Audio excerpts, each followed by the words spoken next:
Hey guys, I am Sarah Harris. I am your self love coach. I am a transformational coach. I help people overcome the identities that they've held that hold them back from really realizing the true potential that they have in this life. And I am sharing this clip. It's a couple of different videos that I sent to a friend of mine after she asked me the question, how did you get so confident? And so I just wanted to share that with you guys, and I want to share a few thoughts afterwards. Hey, so I've been thinking a lot about your question and when it started, when I started feeling more confident and what has been different, Oh my goodness. I gained a lot of confidence when I got sober, but that wasn't everything. This past year though, I think has been the biggest transformation that I've ever endured. And last year, I did a really deep self-exploration and found the things that I didn't like about myself. I really explored inside what it was that made it hard for me to look in the mirror and hard for me to like myself and love myself. And I learned about who I was, who I am, and I worked on learning how to find myself acceptable. And when I did that work, it brought to light a lot of beliefs that I had about myself. I should be a certain way, I should be this, I should be that. And I learned how to find a way to accept them. And one of those things is my sexuality. Growing up, I was completely against being gay. I grew up in a religion, obviously you know this, but that doesn't support being gay. It's you shouldn't be gay, and that God doesn't make gay people. And so I spent a lot of time in my life really despising the parts of me that I found unacceptable, because if God didn't create me, then who did, right? If I was gay, then that must be something I must think about. And if I wasn't gay, I had to pretend, and I had to force myself to feel, to be not gay, force myself to be heterosexual. And I thought I was I really, really, truly believed I really did a good job. But deep down, I had this hatred for this part of me that I had chosen to close the door on, that I had chosen to slam the door shut, because I refused to look at it. I refused to even think about it or let it be. And when I opened the door to that and I really found that, and I was oh, that was a huge part of why I hated myself. And that was a huge part of what I went through last year. And that's a huge part of I think why I'm so I feel confident today. Not just today, but these days. I stand on my own 2 feet. I don't bow before anyone. It's like, I don't know if you remember those lines in the book, but it's like, we don't crawl before anyone. We stand our own for 2 feet. We're God's people. And like, knowing who I am and knowing that I am created by the divine, and loving myself with every piece of me being known. I'm sure there's more to discover, but as far as like right now, like, I feel like I've discovered who I am. Like, I didn't know, or I had so much denial of like who I was. And so now that I've like uncovered it and I know who I am, then standing in who I am and fully standing in it and not bowing before anyone and not letting other people make me feel unworthy of God's love, and not letting anyone dictate how I feel, has given me like, it's given me like a power, I guess, in the way that like I present myself. And I feel good about myself. Like, I don't feel bad about myself most.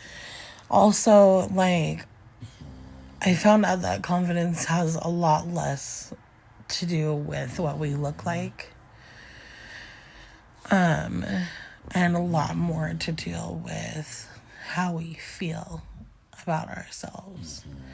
Not how we feel about what we look like. How we feel about ourselves.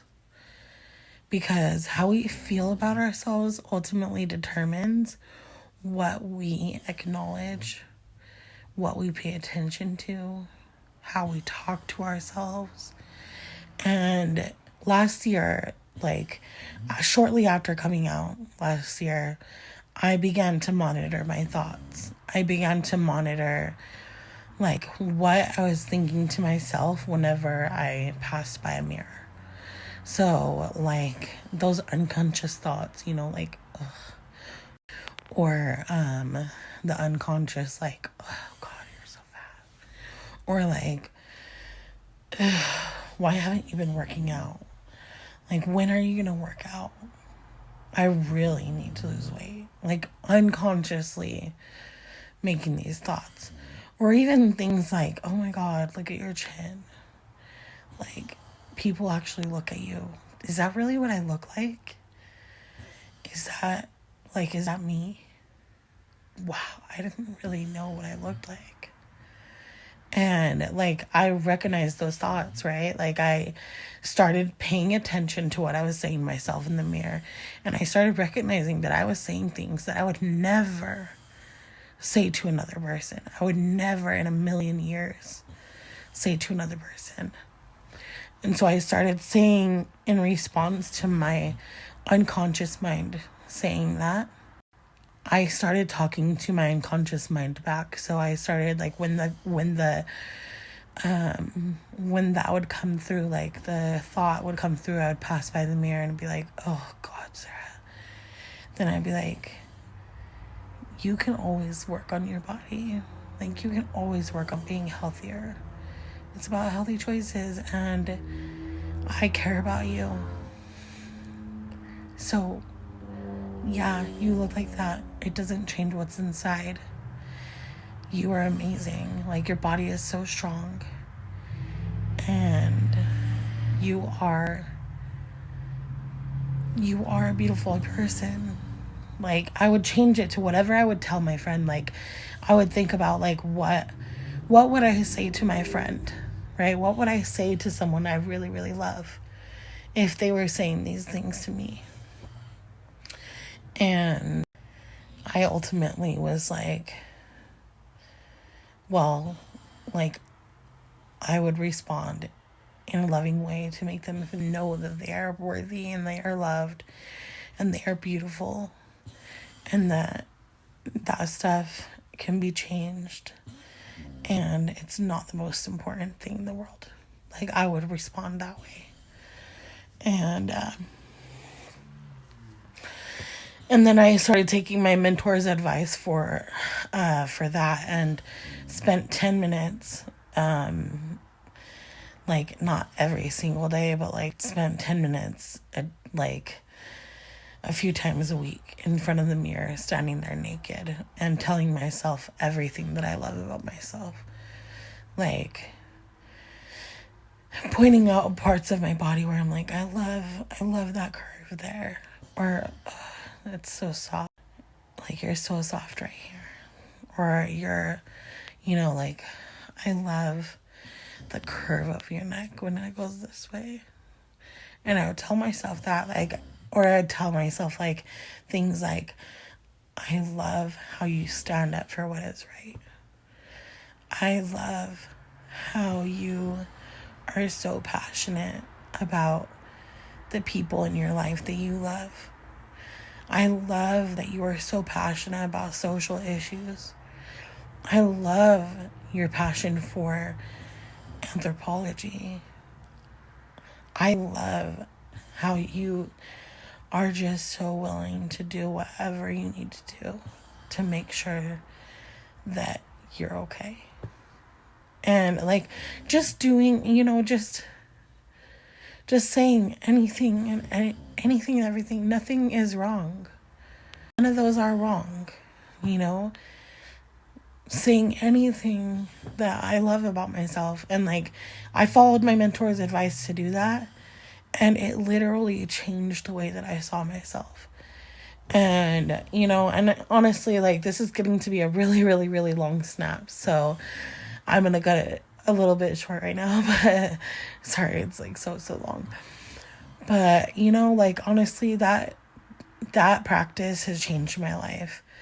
And now that I'm talking about it, like, I recognize that I haven't done that in a while. And I probably should do it. Like, just to, like, center myself on how valuable I am and how much I love myself. Because I love myself so much.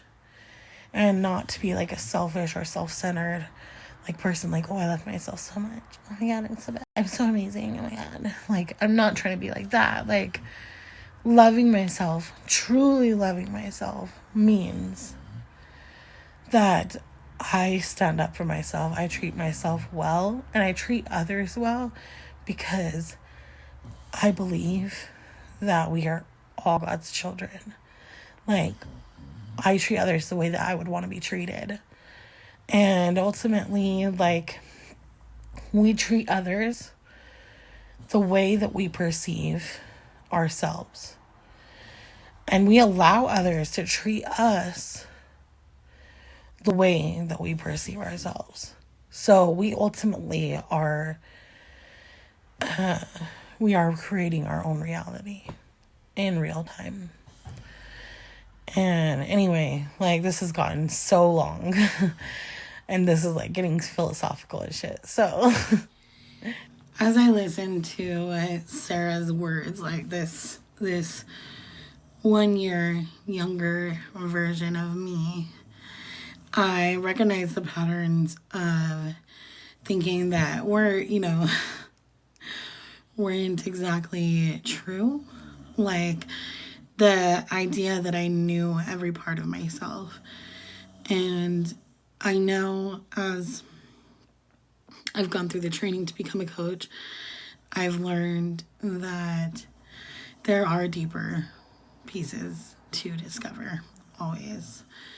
And when I recorded those videos, all of that work that I had done, I had one mentor that told me that randomly, he said it in a group meeting actually, to do that mirror thing, to sit in front of the mirror naked for 10 minutes every single day and tell myself all the things I loved about myself.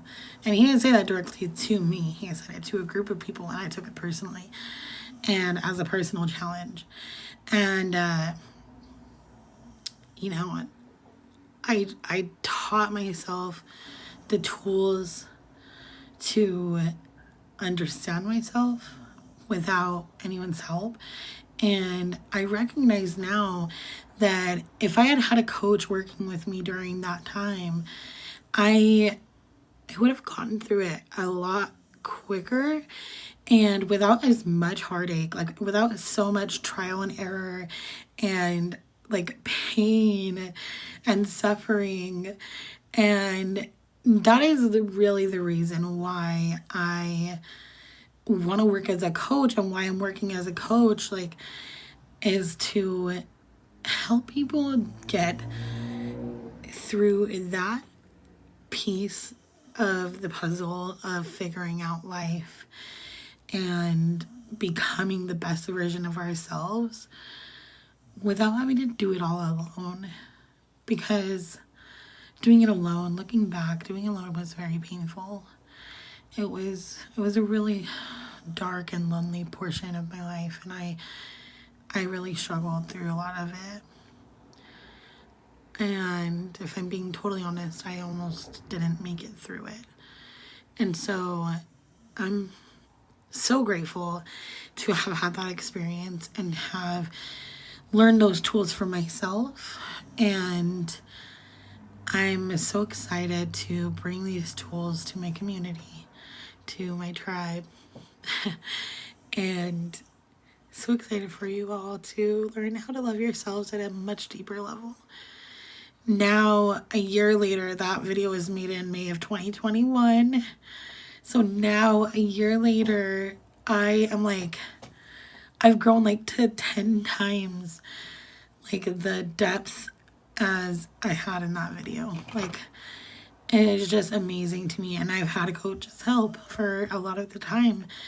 And so I invite you all and encourage you all to find a coach that you can hear, find a coach that you resonate with, and give yourself a chance. You deserve it. You deserve to be betted on.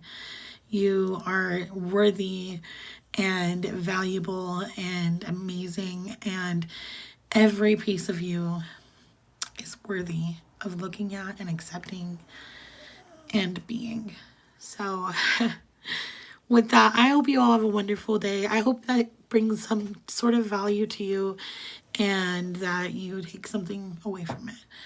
Have a wonderful rest of your day. Take care of yourselves. Be good to yourselves always.